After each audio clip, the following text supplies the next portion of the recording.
시편 12편 1절부터 8절까지를 교독하시겠습니다. 여호와여 도우소서. 경건한 자가 끊어지며 충실한 자가 인생 중에 없어지도소이다. 저희가 이웃에게 각기 거짓을 말하며 아첨하는 입술과 두 마음으로 말하는도다. 여호와께서 모든 아첨하는 입술과 자랑하는 혀를 끊으시리니 저희가 말하기를 우리의 혀로 이길지라. 우리 입술은 우리 것이니 우리를 주관할 자 누구리요 함이로라. 여호와의 말씀에 가련한 자의 눌림과 궁핍한 자의 탄식을 인하여 내가 이제 일어나 저를 그 원하는 안전지대에 두리라 하시도다. 여호와의 말씀은 순결하며 흑도가니에 7번 연단한 은 같도다. 여호와여 저희를 지키사 이 세대로부터 영영토록 보존하시리이다. 비루함이 인생 중에 높아지는 때에 악인이 처처에 횡행하도다. 예수를 믿고 난 다음에 우리 마음에 생긴 변화는 뭐냐면 선한 것을 찾고 거룩한 것을 좋아하고 의를 사랑하게 되는 겁니다. 이것이 전에 없던 일이었습니다. 물론 기본적인 양심, 도덕적인 기준은 갖고 있었을지라도 은혜 받고 난 다음에 우린 비로소 불의한 일을 멀리하고 거룩함을 귀하게 여기는 마음의 변화가 생긴 것이지요. 그때 비로소 세상이 악하다는 사실을 새롭게 깨닫게 됩니다. 물론 안 믿는 사람들도 세상이 악하다고 생각하지만은 믿는 자들이 보는 악한 세상은 좀 달라요. 즉 세상 사람들은 부정부패가 있고 돈이 없고 사업이 실패하고 전쟁이 나고 고통스럽고 이런 사회 현상을 일컬어서 악하다라고 말하지만은 성경이 말씀하시는 그 악함은 좀 다른 겁니다. 다른 말로 하면 뭐냐면 불의함이 가득할 때 이것이 악한 세상이라고 하는 거예요. 불의함. 우린 전에도 그 불의함 속에 살았던 사람들이고 죄 가운데 살았던 사람들. 그때는 아무런 그 자체가 죄가 되고 가책이 없었습니다. 그런데 나오고 보니까 그것이 과연 우리가 있어야 할 것이 아니란 사실을 알게 된 것이죠. 오늘 이 본문에 보면은 거룩한 성도의 탄식이 나와 있습니다. 전체가 다 눈앞에 보이는 세상, 곧 악한 세상에 대해서 그가 탄식하며 하나님 앞에 기도하는 것.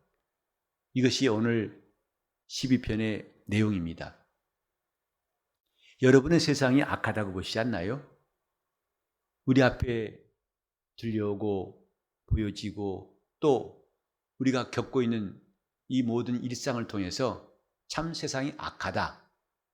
이제는 자식이 부모를 때리는 것은 별로 놀랄 만한 일이 아니고 지금까지 그럴 수 있을까 싶었던 일들이 이제는 거의 일상이 되어버렸습니다.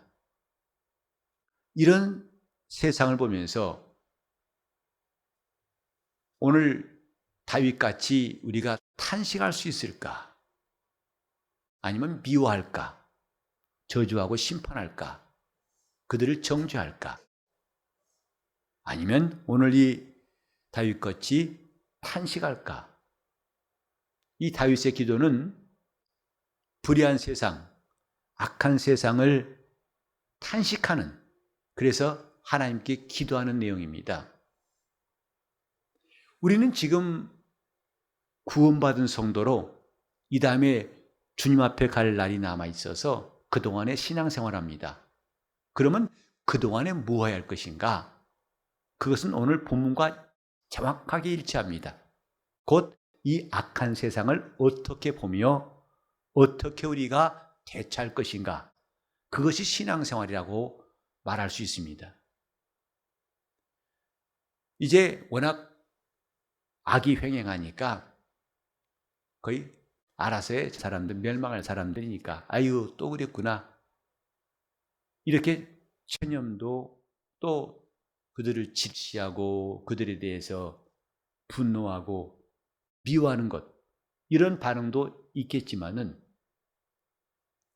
성경이 정말 우리에게 가르치는 것은 뭐냐면 다윗 같은 탄식입니다. 하나님 앞에 탄식하는 사람들 예수님께서 말씀하시기를 애통하는 자는 복이 있나니 무엇 때문에 애통할까요? 자기 신세를 보고 애통한다면 결코 성도의 애통이라 할 수 없고 그것을 복 있는 자라 할 수 없을 것입니다. 그건 안 믿는 사람도 할 수 있으니까. 무엇을 보고 애통할까? 오늘 이 탄식과 연결되어 있습니다. 탄식하기 때문이죠. 목사가 성도들을 보면서 안타까운 마음들을 듣는 것이 종종 있습니다. 조금 더 예배 드릴 때에 진지했으면, 기도할 때 조금 더 집중했으면, 또 조금 더 은혜 받았으면 좋겠다. 성령으로 살려고 힘쓰면 얼마나 감사할까. 이런 안타까움들이 많이 있죠. 그런 것들이 탄식으로 나올 때 하나님 앞에 기도할 수 있는데 사실 인간적으로는 탄식보다는 섭섭할 때가 많습니다. 조금 더 잘했으면 좋겠네 하는 이런 마음이 정말 탄식이 아니라 실망과 섭섭함이 나올 수도 있어요. 그건 미숙한 탓이고 우리는 지금 하나님 앞에서 내 영혼이 거룩한 성도가 되었다면 정말 필요한 게 탄식입니다. 왜? 그래야 그것이 그 영혼들을 구원할 수도 있고 자기 영혼을 지킬 수도 있습니다. 우리는 지금 내가 가진 구원을 지켜야 한다는 거 이게 얼마나 중요한지를 잘 알고 있습니다. 왜냐하면 성경은 구원을 받으라 하신 말씀이 있고 이 패역한 세대에서 구원을 받으라 하신 현재 진행형도 있고 끝까지 견디는 자는 구원을 얻으리라 하는 미래 시제도 있습니다. 즉 구원은 통시대적인 거예요. 과거와 현재와 미래 다 연결되어 있어야 한다 이 말이죠. 과거에 구원받은 사실을 가지고 현재에 멈춰버렸다면 이것도 안 될 것이고 현재에 구원받았다 하지만 나중에 그 구원의 성취가 있는 것이 없다면 그것을 바라보지 못한다면 그것 또한 헛것이다 이 말이죠. 이것을 위해서 우리가 필요한 것은 불의한 세상을 보고서 성도의 탄식, 무엇이 불의한지를 알고 그걸 보고 탄식하고 이제 우리가 주님께 구해야 할 것이 무엇인가? 이 세 가지가 오늘 이 본문에 나와 있습니다. 무엇이 불의한가? 무엇이 악한 세상의 징표인가? 1절에 보니까 경건과 정직이 소멸될 때 이것이 악한 세상이라는 것입니다.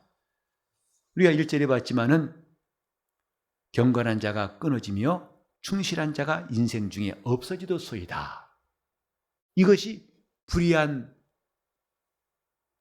세상, 그 기준이라는 것입니다. 점점 이제는 경건한 사람들이 하나둘씩 우리 옛 친구들이 눈앞에 보이지 않고 세상을 떠나는 것처럼 이제는 경건한 자가 점점 사라지죠.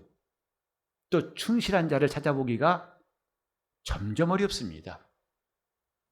이전에 은혜 받고 신실하게 신앙했던 사람들, 그들의 모습을 이제 몇십 년 지난 다음에는 참 별로 보기가 어렵다는 것이 제 느낌이에요. 이제는 그 당시에는 직분을 맡기를 서로 사모했었어요. 나에게 이런 직분을 달라고, 나도 일할 수 있는 기회를 달라고.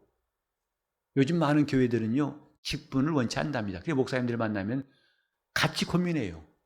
일꾼을 세울 수가 없다는 거죠. 신실하게 일을 맡길 사람이 찾고 찾아도 눈에 안 보인다는 것이다 이 말이죠. 이 세상에 불의가 가득한 첫 번째 증거, 경건한 자가 끊어지며 충실한 자가 인생 중에 없어지고 있다는 것. 이들은 때때로 변함없는 사람이라고 불리웠습니다. 신실한 사람. 그들이 점점 안 보이는 거죠. 서글픈 일입니다.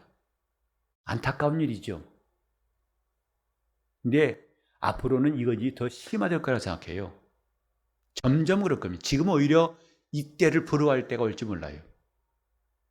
주님은 말씀하시기를 내가 올 때 세상에서 믿음을 보겠느냐 하셨거든요. 좀 비극적인 말이지만 슬픈 이야기지만 이건 주님 말씀이니까 그 말씀이 맞습니다.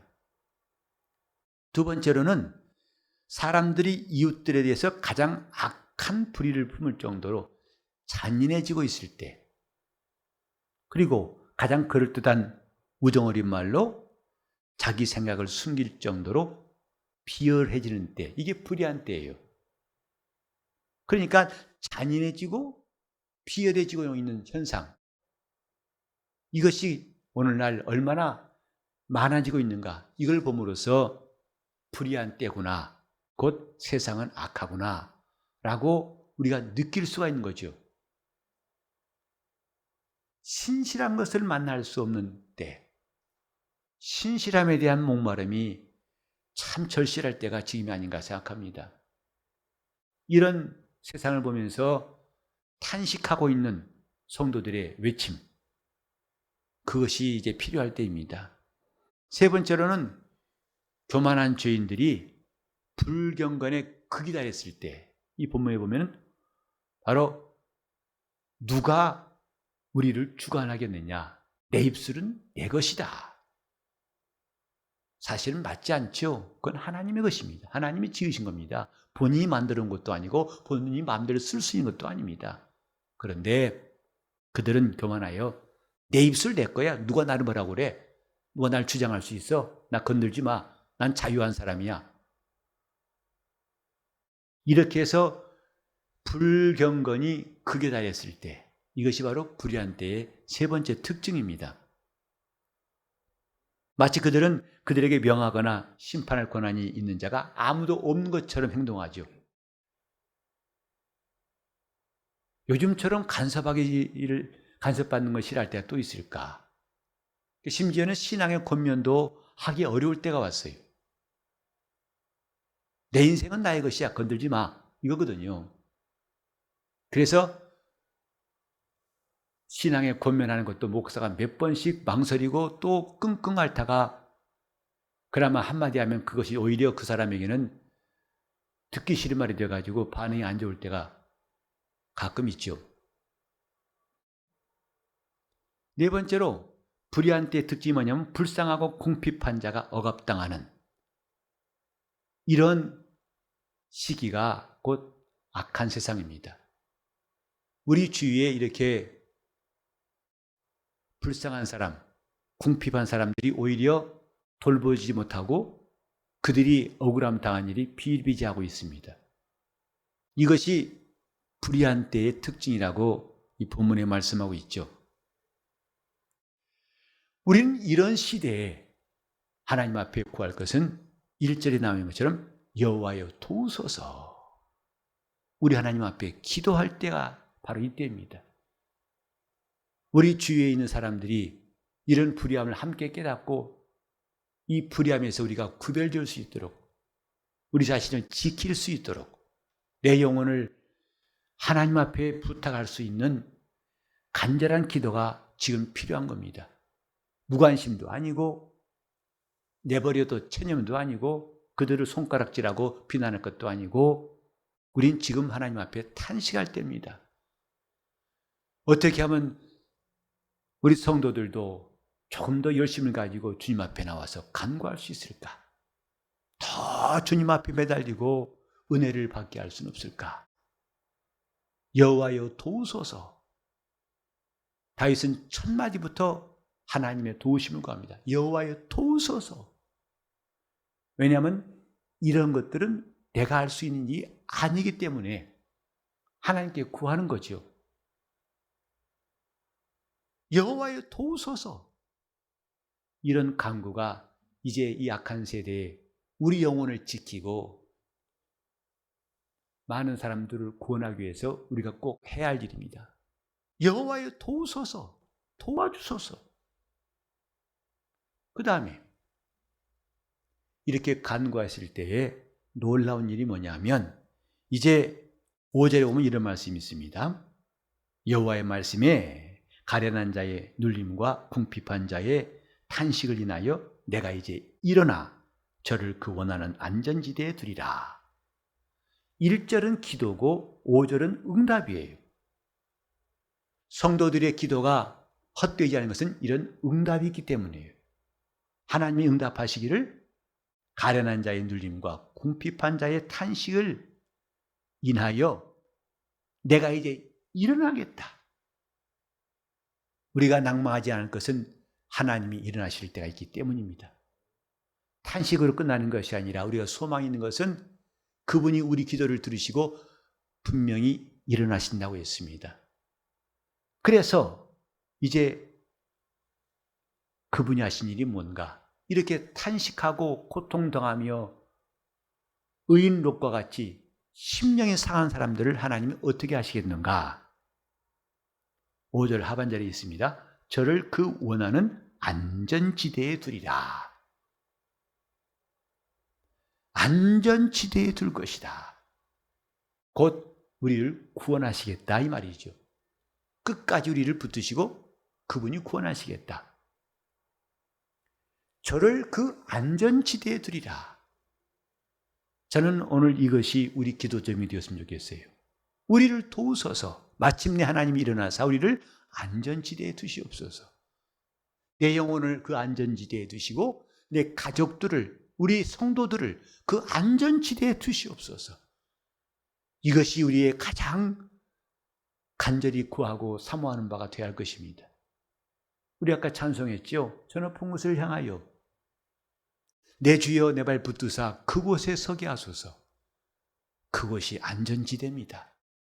거기에 설 수 있도록 우리는 이것 때문에 오늘 종일 일하고 피곤하지만 그래도 기도하려고 저 앞에 나와서 이 시간에 그분을 바라보고 있는 거 아니겠습니까? 내 영혼을 안전한 지대에 두실 분이 계시다. 다른 성경에 보면요, 우리 영혼을 그 생명싸개에 싸게 해달라고 했어요. 하나님의 생명싸개에 내 영혼을 감춰주시라고 기도한 것이 나와 있습니다. 우리는 이런 하나님의 구원이 얼마나 귀한 것인가. 이 악한 세대에서 우리는 스스로 구원할 수 없다는 사실을 절감했다면 우리는 탄식하며 하나님께 구하는 겁니다. 내 영혼 안전지대에 두시옵소서. 우리가 지금 안전지대에 와 있다고 자신할 수 있는 사람이 별로 없을 거예요. 우리는 그분의 도우심이 필요합니다.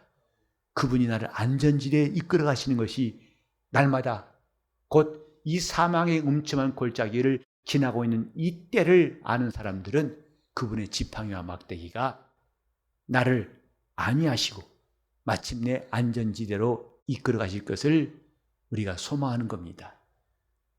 오늘 우리는 안전지대, 주님의 품입니다. 안전지대, 주님이 수하에 있는 겁니다. 안전지대, 주님이 도우시는 현장입니다. 안전지대, 오병이어에 이적했던 빈들이었습니다. 안전지대, 주님께서 우리 앞에서 응답하시고 일하신 바로 그곳입니다. 우리와 함께 하신 그곳. 마침내 우리는 어느 때에 더 이상 여기 있지 않고 아예 이 장소 자체를 주님은 번쩍 들어가지고 하늘로 옮기실 때가 있을 것이고, 그때뿐만 아니라 이 안전지대란 말은 저 하늘나라라는 것만 국한한 것이 아니라 이 땅에 살면서도 주님은 이스라엘이 광야 40년 동안 가는 그 모든 처소마다 하나님의 안전지대가 되게 하셨어요.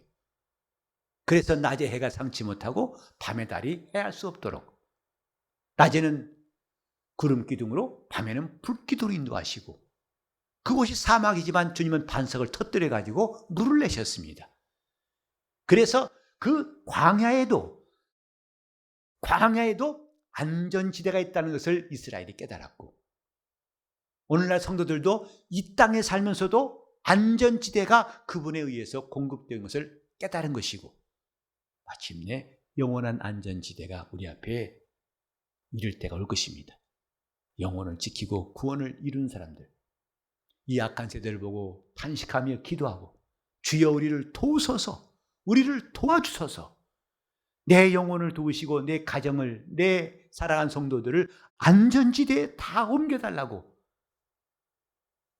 구조선이 와가지고 사람들을 구원할 때 하나라도 더 건지려고 애를 쓰죠. 안전한 배 위로 그들을 끌어올리려고 사투를 벌이죠. 우리는 이런 주님의 역사를 사모하시면서 나와 내 가정이, 우리 교회가 안전지대에 그분이 두실 수 있도록 주여 이 악한 세대에서, 이 불의한 세대에서 우리 영혼을 지키시고 우리 영혼이 이길 수 있도록 해달라고, 내 영혼이 온전하고 힘있고 강건하고 승리할 수 있도록 통성으로 기도하시겠습니다. 하나님 아버지, 우리 영혼이 주님의 구원을 사모하오니 인도하시기 원합니다. 그곳에, 안전한 그곳에 우리를 인도하시고 이 악한 세대를 본받지 않고 우리 영혼을 등에 구원하는 반열에 세우시기를 간절히 빌고 원합니다. 이 밤에 나와 기도 없는 것, 우리가 피곤한 몸을 입고 나왔을지라도 이렇게 우리 영혼을 소성케 하시고 우리 영혼을 생명싸게 보호하시는 주님을 의지하며 나와 내 가정이, 우리 온 교회가 주님이 안전지대로 옮기시기를 사모하여 간구하는 시간 되게 하여 주시옵소서. 주님, 우리 영혼은 주님 손에 있을 때 안전함을 깨달았습니다. 이스라엘의